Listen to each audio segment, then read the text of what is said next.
அரசியல் சட்டத்தினுடைய பிரிவுகள் அடிப்படையில் 2002ஆம் ஆண்டு நாடாளுமன்றத்தால் இயற்றப்பட்ட நாடாளுமன்ற மற்றும் சட்டமன்றங்களுக்கான தொகுதிகளுடைய மறு சீரமைப்பு சட்டம் இப்போது மீண்டும் விவாதத்திற்கு எடுத்துக்கொள்ளப்பட்டு புதியதொரு மசோதாவை தாக்கல் செய்ய இருப்பதாக செய்திகள் வந்ததை ஒட்டி அது மக்கள் தொகை அடிப்படையிலே தொகுதிகள் எண்ணிக்கை அமையப்பெறும் என்று அறிவிக்கப்பட்டதை ஒட்டி மாண்புமிகு தமிழ்நாட்டினுடைய முதலமைச்சர் ஒன்றிய அரசுக்கு கடிதம் எழுதியிருக்கிறார். அந்த கடிதத்தை நீங்கள் எல்லோரும் பார்த்திருப்பீர்கள். அதில் 1971ஆம் ஆண்டு அரசியல் சட்டத்தினுடைய சரத்துக்களின்படி மறுசீரமைப்பு செய்ய வேண்டிய அவசியம் ஏற்பட்ட போது அதற்காக நாடாளுமன்றத்தில் ஒரு தனி சட்டத்தை இயற்றி ஒன்றிய அரசு கொண்டு வந்த மக்கள் தொகை கட்டுப்பாடு திட்டம் அல்லது தமிழ்நாட்டிலே சொல்லப்படுகின்ற குடும்ப கட்டுப்பாடு திட்டம், அந்த திட்டத்தை அமல்படுத்தியதன் காரணமாக சமமற்ற நிலை வட மாநிலங்களுக்கும் தென் மாநிலங்களுக்கும் நிலவுவதால் அந்த சட்டத்தை சீரமைப்பு செய்வதை 25 ஆண்டுகள் தள்ளி வைக்கலாம் என்று முதலில் தள்ளி வைக்கப்பட்டது. அதற்கு பிறகு 2004ஆம் ஆண்டு வாஜ்பாய் அவர்கள் பிரதமராக இருக்கிற போது அந்த முடிவை ஏற்றுக்கொண்டு மீண்டும் தள்ளி வைக்கப்பட்டது.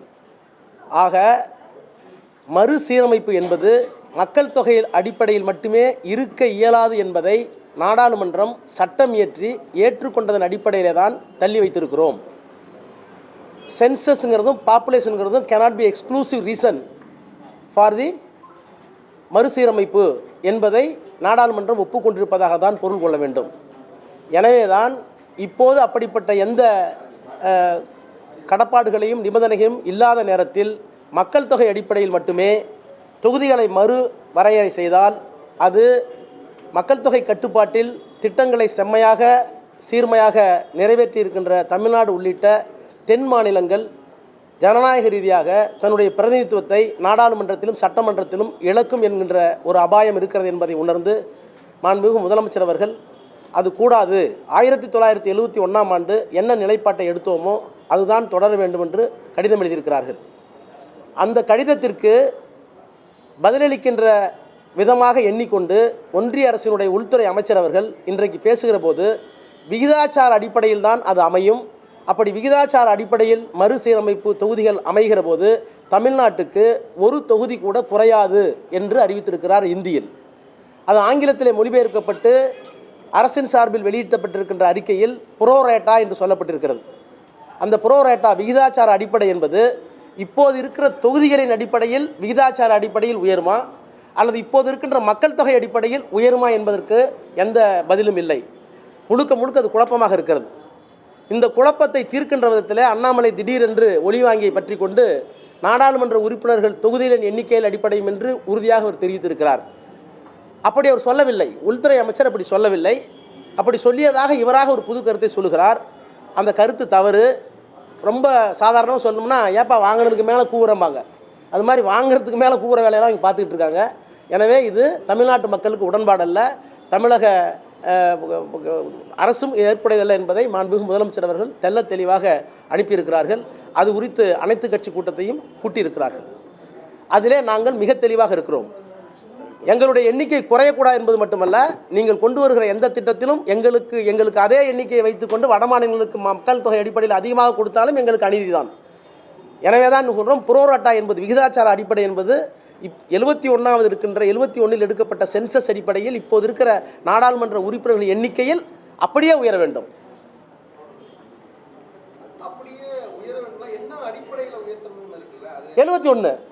71 மக்கள் தொகை அடிப்படையில் குழப்பருங்கிறதுக்காக தான் அதை ஃப்ரீஸ் பண்ணிட்டாங்க. இப்போ நீங்கள் 848 இருக்கைகள் நீங்கள் போட்டுருங்க. இப்போ நாடாளுமன்றத்தில் 848 இருக்கைகள் போட்டிங்கன்னா நீங்கள் மக்கள் தொகை அடிப்படையில் போனீங்கன்னா எங்களுக்கு குறையும், புரோரேட்டா பேசிஸில் போனால் எங்களுக்கு குறையும். அப்போது அந்த அடிப்படையில் இல்லாமல் 71 என்ன சொன்னாங்களோ அந்த மக்கள் தொகை அடிப்படையை பேஸ் பண்ணிக்கிட்டு இப்போ இருக்கிற 40 புரோரேட்டாவாக எல்லாத்துக்கும் உயர்த்தினா எங்களுக்கும் உயர்த்தணும்.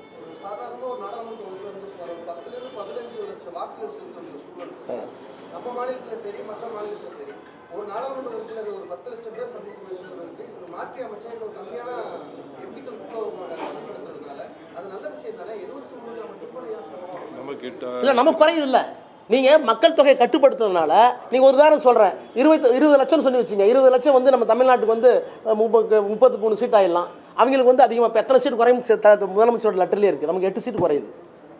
மக்கள் தொகை அடிப்படையில் போனால் குறைக்க சொன்னது யார்? மக்கள் தொகை குறையுங்கள் சொன்னது அரசாங்கம். அரசாங்கத்தினுடைய அறிவுரையை கேட்டதற்காக எங்களுக்கு தண்டனையா என்கிற கேள்வி எழும். அப்போ அரசாங்கத்தினுடைய அறிவுரையை கேட்காத மாநிலங்கள் எல்லாம் நீங்கள் வந்து முன்னேறிய மாநிலம் சொல்ல முடியுமா? அப்படி சொல்ல முடியாது. நாங்கள் முன்னேறி இருக்கோம். அப்போ மக்கள் தொகை கட்டுப்படுத்தியிருக்கிறோம். மக்கள் தொகை கட்டுப்படுத்தியதால் வளர்ச்சி திட்டங்கள் முன்னேறி இருக்கிறோம். பல்துறைகளில் தமிழ்நாடு நம்பர் 1 நம்பர் 2 இருக்குது. அப்போ இந்த மாதிரி ஒரு சூழ்நிலையில் நாங்கள் எடுத்த முயற்சிகளெல்லாம், நீங்கள் கொடுத்த அறிவுரையை ஏற்று எடுத்த முயற்சிகளெல்லாம் வெற்றி பெற்று வருகிற நேரத்தில் எங்களை தண்டிப்பதாக ஒரு சட்டத்தை ஏற்றுவது என்பது ஜனநாயகத்துக்கு உகந்ததல்ல. எது டீலிமிட்டேஷன் பண்ணுறதா இருந்தால் stick on 1971 because 1971 Parliament deliberated willfully and wantonly that the scheme which is being adopted by the southern states gave us some negative impact on population which is not sustainable under law.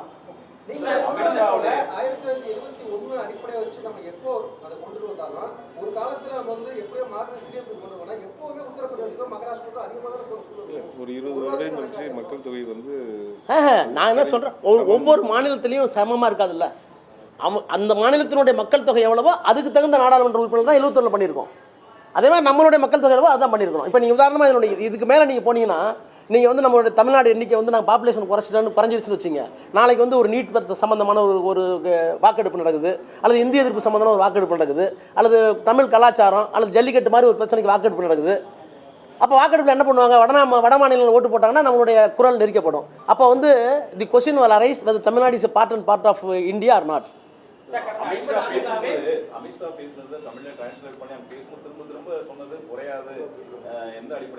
Sir குறையாது, மற்றவனுக்கு கூட கூடாதுல்ல sir. தமிழ்நாட்டுக்கு குறையாது, 39 இருக்கும்.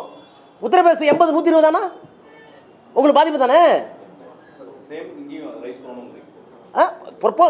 அது rice பண்ணால் proportional அதான் 71. அது அவங்க தான் கால்குலேட் பண்ணி சொல்லுவாங்க சார். ப்ரோரோட்டாங்கிறது தான் பிரச்சனை sir. how many seatsங்கிற numerical strength is not a problem. Prorata on what basis? On the basis of population or on the basis of the existing constituency of MP or MLAs. அதுக்கு இப்போ எடுத்து படிச்சு பாருங்களேன், நீங்கள் தானே guide பண்ணணும். ஒருவேளை clear பண்ணி எனக்கு சொல்லுங்கள். அவங்க இன்க்ரீஸ் ஆகும். இதுவரைக்கும் பரிசு பண்ணவே இல்லையே, பண்ணக்கூடாதுன்னு சொல்லிட்டாங்களே. 71 பண்ணக்கூடாது சார். நான் ஒரு தனி மனிதன் எடுத்த முடிவல்ல, நாடாளுமன்றத்தில் வந்து இது குறித்த வந்து விவாதம் வந்திருக்கு. வருகிற போது தான் அவங்களே ஒத்துக்கிட்டாங்க. 1971 நம்ம தான் வந்து குடும்ப கட்டுப்பாடை கொண்டு வந்தோம். அதை வந்து யூபி கேட்கல, பீகார் கேட்கல, ஆனால் தமிழ்நாடு கேட்டிருக்கு, கேரளா கேட்டிருக்கு. அந்த குரல் நியாயம் இருக்குது. அதனால let it be kept in abeyance for 25 years. 25 வருஷம் தள்ளி போடுறதுங்கிறது சாதாரண விஷயமா? After due deliberation the parliament they applied their mind. Annamalai என்ன சொன்னார் அப்படின்னா, பிரதமரோ அல்லது நாடாளுமன்ற உறுப்பினர் யாருமே பத்தி பேசல, இதுக்கு டிஎம்கே இப்ப எடுத்துன்னு கேக்குறாரு. எது 26 யாரு நாடாளுமன்ற கட்டடம் துவக்கும் போது இடம் பத்தாது, 850 எம்பிகள் வர வேண்டியிருக்கிறது சொன்னது யார்? இல்ல சார், இப்போ அந்த விஷயத்தை கையில எடுக்கிறது ஏன் கேக்குறாங்க சார்? ஒண்ணு கேட்கற, புதிய நாடாளுமன்ற கட்டத்தில் எதுக்கு 850 சீட் போட்டீங்க? எத்தனை சீட் போட்டீங்க? அவர் சொல்லியிருக்க ஸ்டேட்மெண்ட் நான் அப்படியே சொல்றேனே. அவர் வந்து பார்லிமெண்ட் திறக்கும் போது என்ன சொன்னார்? இந்தியில் சொல்லியிருக்காரு, in coming time seats will increase, MPs will increase, where will they sit. இது வந்து inauguration of parliament new building.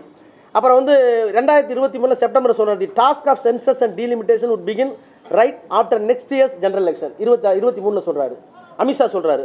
இந்த 2 ஸ்டேட்மெண்ட்டுக்கு என்ன அர்த்தம்? இந்த 2 ஸ்டேட்மெண்ட் நீங்கள் சொல்லாமல் இருந்ததுன்னா எங்களுக்கு என்ன அவசியம்? அண்ணாமலை வந்து எவ்வளோ வந்து கருத்து கூறுறாரு இருக்காரு. ஏன் அவங்க பிரைம் மினிஸ்டர் பில்டிங் ஆக்ஷன் சொன்னார்? ஏன் 2023 செப்டம்பரில் வந்து டீலிமிட்டேஷன் சென்சஸ் ஒன்றா போகணும்னு சொன்னார்? என்ன அவசியம்? What incumbent on the part of the home minister to say all the statement that prompted us by our chief minister to say something.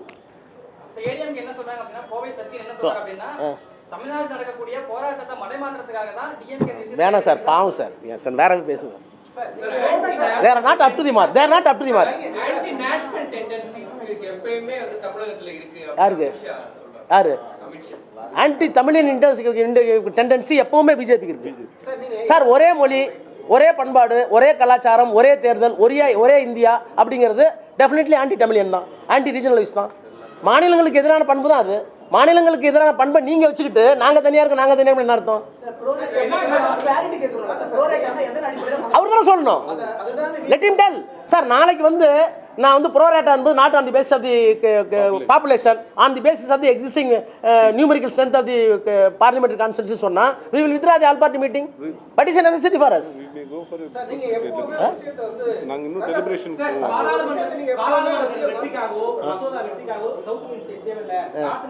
அதான் இங்கே நோக்கம் சார், அதுதான் இங்கே நோக்கம், அதுதான் இங்கே நோக்கம். அதாவது வந்து இவங்க வந்து டிஸ்ஆனஸ்ட், ராஜாஜி ஹானஸ்ட். ராஜாஜி வந்து இந்தியை கொண்டு வந்தப்ப ஏன் இந்தியை கொண்டு வந்து கேட்டப்ப எங்களுக்கு இந்திய நோக்கம் இல்லை, சமஸ்கிருதம் தான் நோக்கம்னு ஓப்பனாக சொன்ன சட்டசபையில். It is on record. ஏன்னா ஒரு ஹானஸ்ட் பொலிட்டிஷியன். அமித்ஷாவோ மோடியோ டிஸ்ஆனஸ்ட் பொலிட்டிஷியன். உண்மையை சொல்கிறது இல்லை. உண்மைக்கு காரணம் தான்.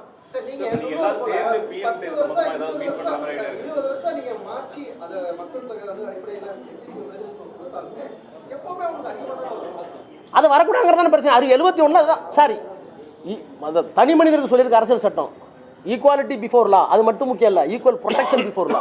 எல்லாரும் சமம்னு சொல்லக்கூடாது, சமம்னு சொல்கிறது தான். அதே நேரத்தில் எல்லாத்துக்கும் சமங்கிறதுக்கு ஈக்குவல் ப்ரொடெக்ஷன் கொடுக்கணும் ஃபார் ஈக்குவாலிட்டி. இப்போ எங்களுக்கு என்ன தேவைன்னா, நீ கொடுத்த திட்டத்தால் நாங்கள் குறைச்சிட்டோம் பிள்ளை பேரை, அதனால் எங்களுக்கு ப்ரொடெக்ஷன் இப்போ வேணாமா? நீங்கள் வந்து ஈக்குவாலிட்டி பேசுகிறீங்க, நாங்கள் வந்து ஈக்குவல் ப்ரொடெக்ஷன் பேசுகிறோம். இப்போ ரெண்டுமே அரசியல் சட்டத்தில் இருக்குது. தனி மனிதனுக்கு இருக்கிறது ஸ்டேட்டுக்கும் பொருந்தும். நீங்கள் எல்லாரும் சமம்னு சொல்லக்கூடாது, சமமற்றவர்கள் இருக்கிற போது அவங்களுக்கு ப்ரொடெக்ஷன் கொடுக்கணும். நாங்கள் என்ன சொன்னோம், நான் இப்போ சமமற்ற இருக்கேன், யாரால? ஒன்றால், நீங்கள் கொண்டு வந்து திட்டத்தால், நீங்கள் கொண்டு குடும்ப கட்டுப்பாடால் எங்களுக்கு ப்ரொடெக்ஷன் வேணும், ஈக்குவாலிட்டி வேண்டியதில்லை.